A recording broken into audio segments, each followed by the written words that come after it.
Why lithium form normal oxide but sodium form peroxide and potassium form superoxide?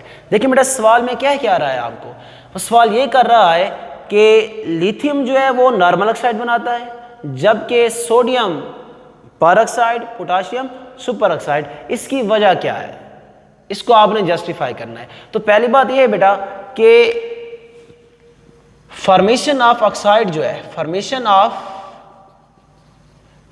Metal oxide,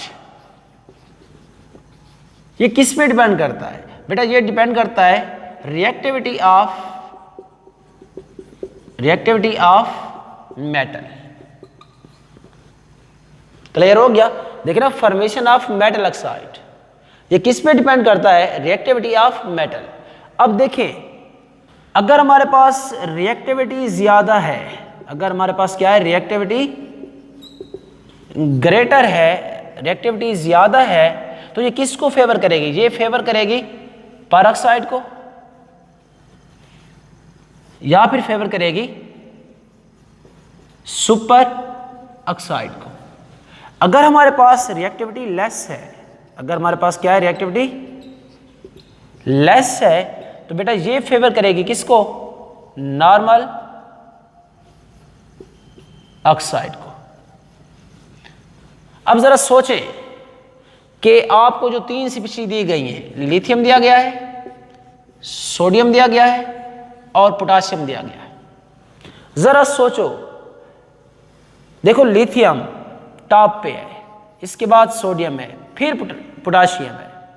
अब जरा आप सोचें कि इसका साइज कम है, इसका साइज ज्यादा, इसका साइज इससे ज्यादा, और मेटल्स का साइज बढ़ने के साथ साथ उनकी रिएक्टिविटी भी क्या होती जाती है? इंक्रीज करती जाती है।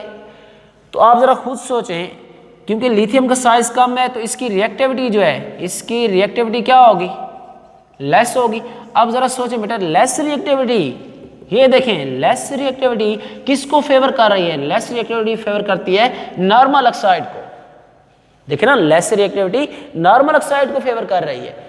अगर हम सोडियम और पोटाशियम की बात करें, इनका साइज लिथियम से ज्यादा है, तो सोडियम क्या बनाएगा? पेरोक्साइड, जबकि पोटाशियम क्या बनाएगा? Super oxide. पोटाशियम क्या बनाएगा? Super oxide. यानी कि लिथियम जो है ये क्या बनाएगा? Li2O नॉर्मल ऑक्साइड, पोटाशियम क्या बनाएगा? Na2O2, this is super oxide. और सॉरी, ये सोडियम है, सोडियम क्या बनाएगा? पेरोक्साइड, और पोटाशियम क्या बनाएगा? सुपर ऑक्साइड बनाएगा। क्यों? इसकी वजह मैंने आपको बता दी है, क्योंकि फॉर्मेशन ऑफ मेटल ऑक्साइड जो है वो डिपेंड करती है रिएक्टिविटी ऑफ मेटल पर।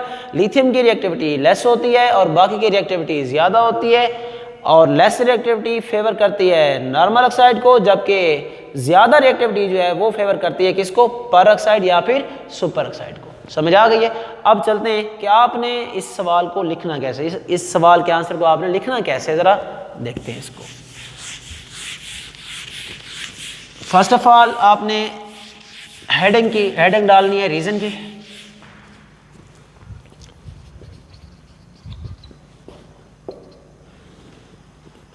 इसके बाद आप लिखना है it is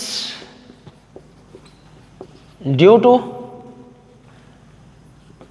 the less reactivity, it is due to the less reactivity of lithium। ये किसकी वजह से? less reactivity of lithium की वजह से। and more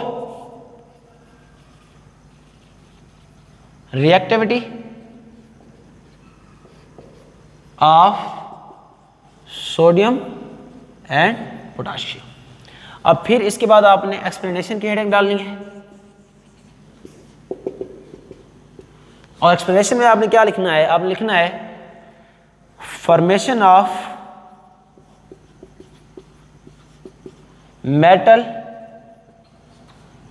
oxide depend upon,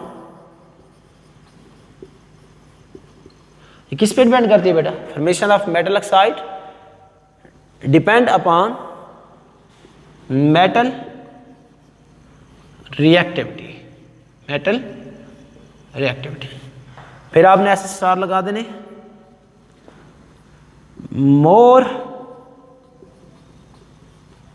reactivity favour, किसको फेवर करती है? Peroxide and super oxide. Less reactivity,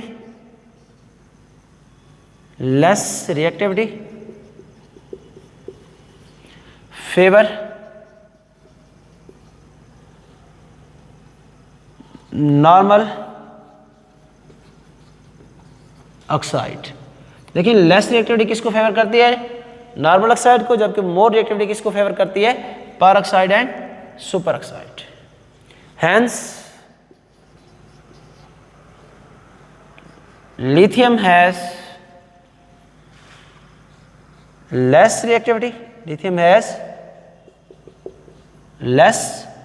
reactivity, due to its smaller size and high ionization energy, while